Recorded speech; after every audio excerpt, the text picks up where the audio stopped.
Vivez-vous par le flux ou l'effort? Ce programme a été enregistré à l'origine par Ricardo Melo de l'Institut Namasté le 31 janvier 2017. Les audios sont préparés par des volontaires de la Pilule de l'Évangile. Notre équipe de collaborateurs a toujours besoin d'aide. Soyez vous aussi volontaire dans notre cause. Rejoignez notre page sur Facebook, Pilule de l'Évangile. Bonjour mes amis, bonjour. Comment allez-vous? Je vous souhaite une très bonne après-midi. Voici notre deuxième pilule de la journée. Dans quelque temps, on va me dire « S'il te plaît, Ricardo, arrête, on n'en peut plus !» Bon, bref, je vous l'envoie quand même. Bien sûr, vous les écouterez quand vous aurez du temps. En vérité, nous allons continuer à parler du sujet dont nous avons parlé dans la pilule d'hier, grâce au retour d'informations que nous avons eues.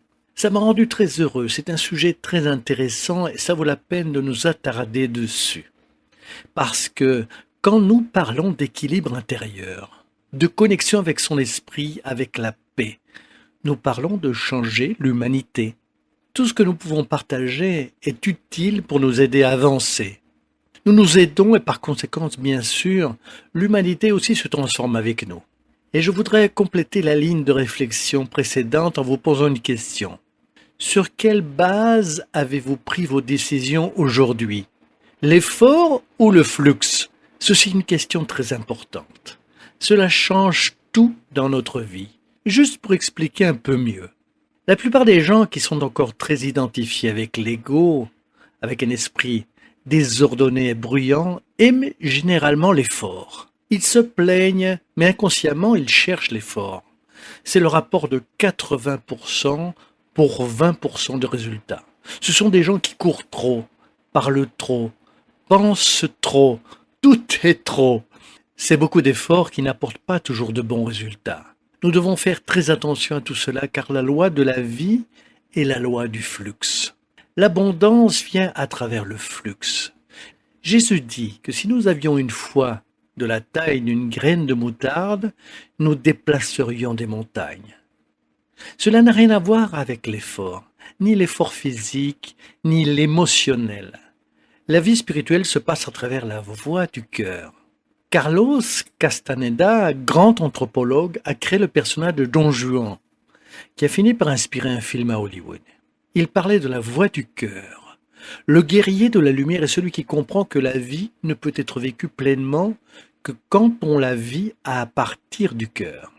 Quand nous la vivons avec notre tête, polluée par nos peurs, par nos croyances, nos préjugés, nos jugements, malheureusement, nous bloquons tout.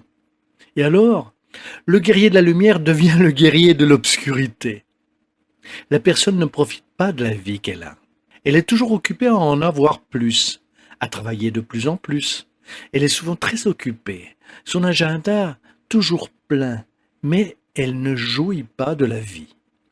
La loi du flux dit le contraire. Le flux, c'est ce que nous retrouvons dans la nature. Observez la rivière est puissante. Rien n'est plus puissant que l'eau dans la nature. L'eau est d'ailleurs plus forte que le feu parce qu'elle l'éteint. Elle éteint les incendies. Et rien n'arrête la force de l'eau. Vous avez remarqué que l'eau est forte parce qu'elle est flexible.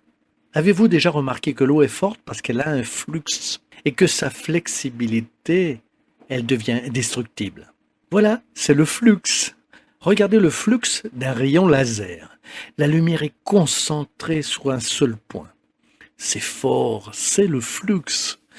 Remarquez que dans la nature, tout ce qui est en harmonie avec l'univers suit son flux sans effort. Le Big Bang est comme ça. L'univers se développe sans effort. C'est naturel, c'est un flux. Quand notre cœur est en bonne santé, il bat sans effort, c'est le flux. Notre flux sanguin dans le corps circule sans effort. Quand je parle sans effort, comprenez que c'est dans un engrenage qui fonctionne tout seul. Où est-ce que je veux en venir avec cette réflexion? Vivre avec un esprit en paix et un cœur serein signifie que nous devons prendre la décision consciente de respecter le chemin de notre cœur. Le chemin du cœur, ce n'est pas de vivre des passions sans lendemain, ni des émotions insensées. Mon Dieu, les gens confondent tout. Mon cœur me dit de faire ça. Non.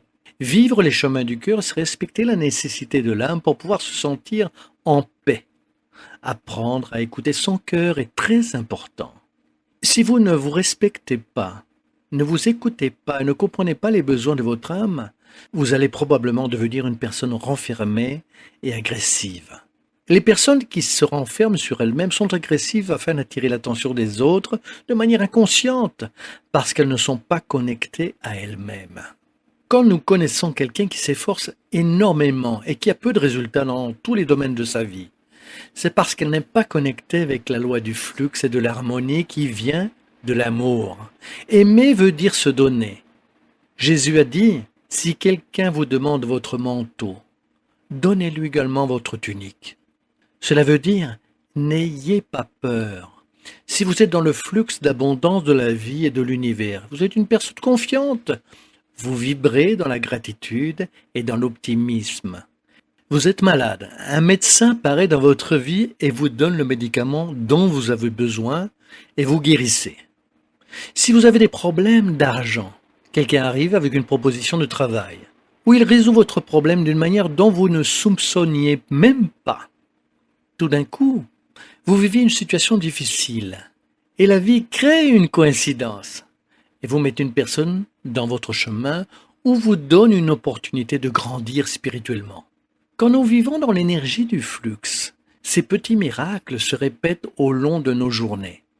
Et cela choque les personnes très rationnelles, cartésiennes, qui veulent comprendre avant de sentir et se demandent qu'est-ce que cette loi de l'univers qui fait les coïncidences arriver dans certaines périodes de la vie. En fait, ça n'a rien d'une coïncidence. C'est juste la loi du flux. Et Jung appelait cela la synchronicité.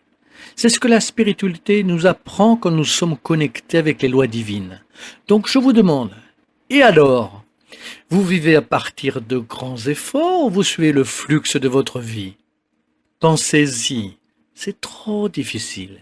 Quelque chose n'est pas à sa place. C'est le moment de demander à votre moi supérieur, à travers vos prières, ce que vous devez changer pour vos relations, votre santé, vos finances, l'attention que vous devez donner à tous les domaines de votre vie puisse couler de manière sereine, harmonieuse et tranquille. C'est d'accord? Je vous souhaite une excellente après-midi, beaucoup d'affection et que le flux de l'amour divin puisse sûrement trouver une correspondance dans nos vies et nos âmes. Et je vous dis à bientôt mes chers amis, à très bientôt.